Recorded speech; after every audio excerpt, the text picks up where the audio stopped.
Coding Your Life, Coding Opera.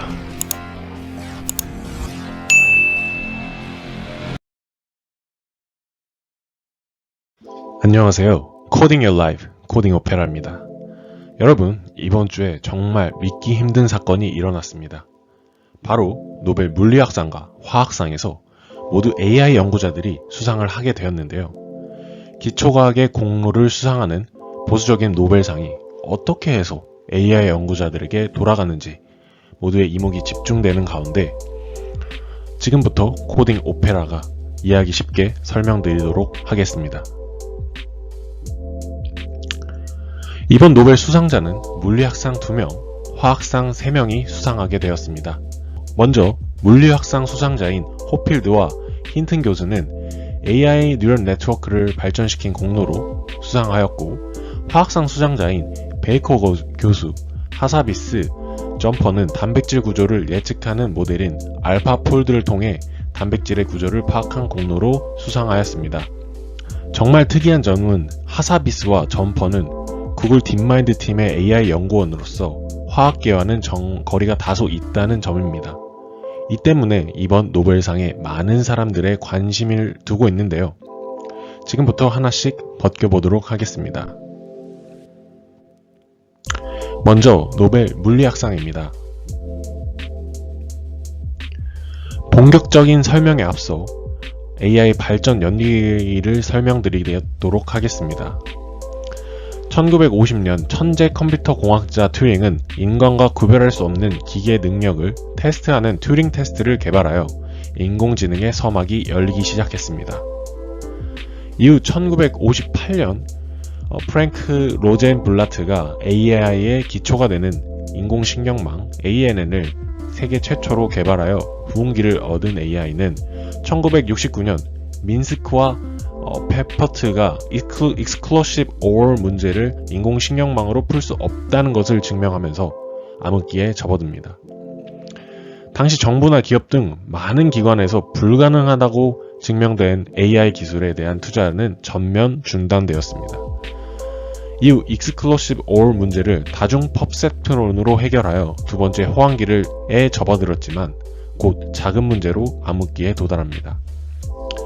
그러나 2010년대 초반 이후 컴퓨터의 컴퓨팅 성능이 좋아짐에 따라 AI는 컴퓨터 비전, 자연어 처리, 강화학습 등 다양한 분야에서 성과를 내었고, 현재 오픈AI, 챗GPT, 구글의 제미나이 등 강력한 모델이 실생활에서 활용됨으로써 전례 없는 호황을 누리고 있습니다.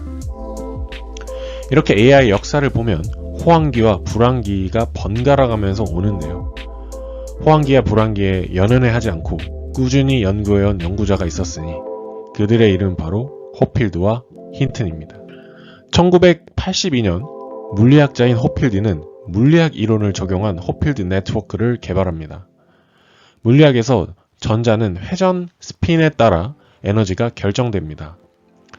다음과 같이 전자가 시계 방향으로 회전하면 마이너스 2분의 1, 반시계 방향으로 회전하면 플러스 2분의 1만큼 에너지를 가지게 되는데, 이때 에너지는 전자의 가운동량을 의미합니다. 이를 네트워크에 착안한 호필드는 기존 0에서 1 값이 아닌 플러스 1, 마이너스 1 값으로 네트워크의 웨이트 값을 양극화하였습니다. 그런 다음 인풋 값에 대한 웨이트 값을 계산하고 이를 저장합니다. 이를 통해 이후 다른 인풋 값이 들어오게 되면 기존에 저장된 웨이트 값들을 통해 아웃풋을 예측할 수 있습니다. 좀 더 자세히 설명하자면 예를 들어 노드 ABC, D2가 있을 때 노드 ABC의 값을 알고 D 값을 모를 때 기존 계산된 노드 간의 상관관계 웨이트 값을 통해서 노드 D 값을 예측할 수 있습니다.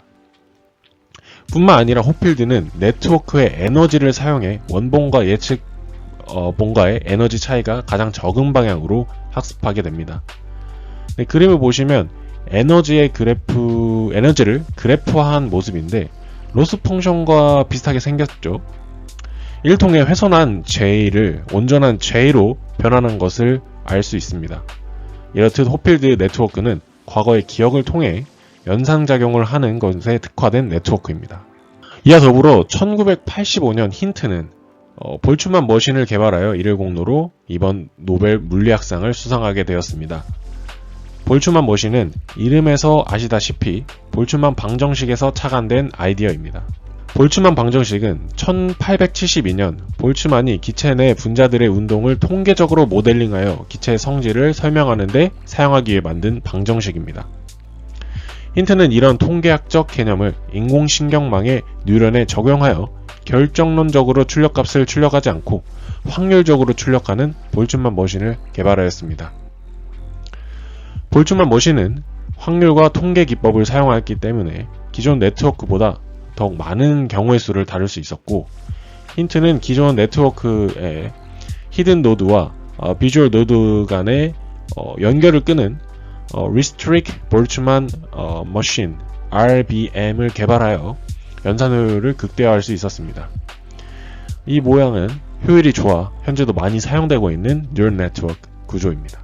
다음으로는 노벨 화학상입니다. 단백질은 생명을 구성하는 기본 물질 중의 하나로 치료제 개발 등 의학 분야에서 가장 중요한 연구 분야입니다. 이러한 단백질은 아미노산으로 구성되어 있는데, 아미노산의 구성 요소, 배열에 따라 단백질의 3차원 구조가 달라지게 됩니다. 때문에 단백질의 3차원 구조를 파악하는 연구가 진행되었고, 마침내 페르주와 캔드루가 X선 결정법을 이용하여 단백질의 구조를 파악하였습니다. 이들은 이를 공로로 1962년 노벨 화학상을 수상하게 됩니다. 그러나 X선 결정법은 단백질 하나를 분석하는데 평균적으로 5년의 시간과 10만 달러의 비용이 발생하게 되어 연구자들의 앞길을 가로막았습니다.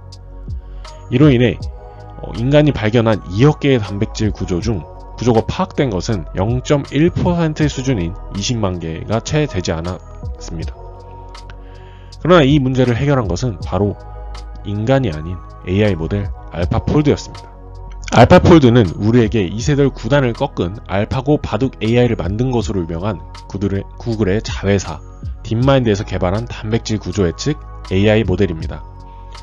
알파폴드는 크게 유전자 분석 부분과 구조 분석 부분으로 나뉩니다. 유전 분석에서는 다른 종들과 유전자의 유사점을 찾는 Multi-Sequential Alignment MSA를 시행합니다. 생물에서 기능이 같더라도 종에 따라 달리 진화하면서 아미노산의 배열이 바뀌어 단백질의 구조가 달라질 수 있는데, 이들 간의 공통점을 찾는 부분이라고 생각하시면 됩니다. 예를 들어 사람의 미오글로빈과 말의 미오글로빈은 모두 근육에 사용할 산소를 저장하는 기능은 같지만 아미노산의 서열이 달라 단백질 구조 역시 모두 다릅니다. 그 다음 구조 분석에서는 디스턴스 맵을 활용하여 단백질의 구조를 파악합니다. 디스턴스 맵에서는 단백질을 이루는 각 아미노산들의 거리를 통해 단백질의 3차원 구조를 파악합니다. 이러한 두 가지 방식을 이후 이버포머를 통해 학습시키고 최종적으로 아미노산 서열을 통해 단백질의 구조를 예측합니다. 이런 알파폴드의 성능은 정말 놀라웠습니다. 2018년 단백질 구조 예측 대회인 CASA에서 기존 정확도 40%의 모델들에 비해 월등히 높은 60%를 자랑하였고, 2020년에는 무려 정확도 90%까지 성능을 향상시켰습니다. 뿐만 아니라 2022년 인간이 발견한 거의 모든 단백질 2억 개의 구조를 모두 파악하는 데 성공하였습니다. 이는 X선 결정법으로 10억 년이 걸릴 문제를 단 며칠 만에 해결한 놀라운 성과였습니다. 이로 인해 현재 200만 명이 넘는 제약업계 종사자들이 이미 알파폴드를 사용 중이며 앞으로의 신약 개발이 더욱 빠르고 획기적일 것으로 전망하고 있습니다. 이번 노벨상이 정말 뜻깊은 이유는 해당 분야의 전공 지식이 깊지 않은 AI 연구자들이 수상했다는 점입니다. 특히 노벨 화학상을 수상한 하사비스와 점퍼는 구글 딥마인드의 직원이죠. 제 생각에는 정말 이제 AI의 시대가 열린 게 아닌가 라는 생각이 듭니다.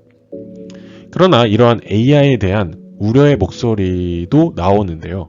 이번 노벨 물리학상 수상자인 힌튼 교수는 AI가 현재 무섭도록 발전하고 있는 상황에서 인류에게 위협이 될 수 있다고 경고하였습니다. 실제로 그는 이를 이유로 작년 구글에서 퇴사를 하였습니다.